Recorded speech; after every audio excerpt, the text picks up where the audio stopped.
How to calculate a 25% discount on a price.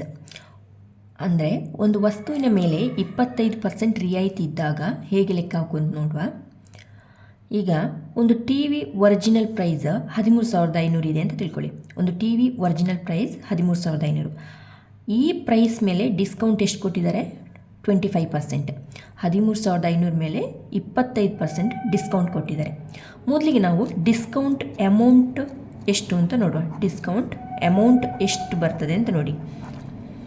ಅಂದರೆ ಈ ಅಮೌಂಟಿಗೆ 13,500 T ವಿಯ ಬೆಲೆ 13,500ಗೆ 25% ಡಿಸ್ಕೌಂಟ್ ಕೊಟ್ಟಿದ್ದಾರೆ. ಆವಾಗ ಏನು ಮಾಡಬೇಕು? 25% ಅಂದರೆ 25/100 ಅಂತ. ಆಗ ಈ ಝೀರೋಗೆ ಈ ಝೀರೋ ಕ್ಯಾನ್ಸಲ್ ಆಯಿತು, 2 ಝೀರೋಗೆ 2 ಝೀರೋ ಹೋಯಿತು. ಈಗ 135 × 25 ಎಷ್ಟಾಗ್ತದೆ? 5 ಇಲ್ಲಿ 25, 2 ಕ್ಯಾರಿ, 5 3 15, ಕೂಡಿಸಿ 2 17, 1 ಕ್ಯಾರಿ, 5 1 5, ಕೂಡಿಸು 1 6, ನಂತರ 2 ಗುಣಿಸಿ 2 ಇಲ್ಲಿ 10, 1 ಕ್ಯಾರಿ, 2 3 6, ಕೂಡಿಸು 1 7, 2 1 2,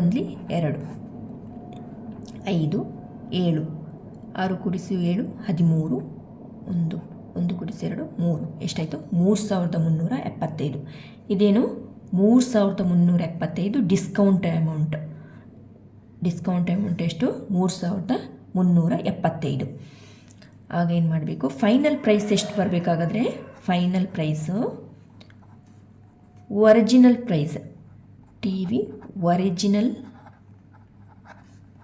ಪ್ರೈಸ್ ಮೈನಸ್ ಎಷ್ಟು ಡಿಸ್ಕೌಂಟು ಅಮೌಂಟ್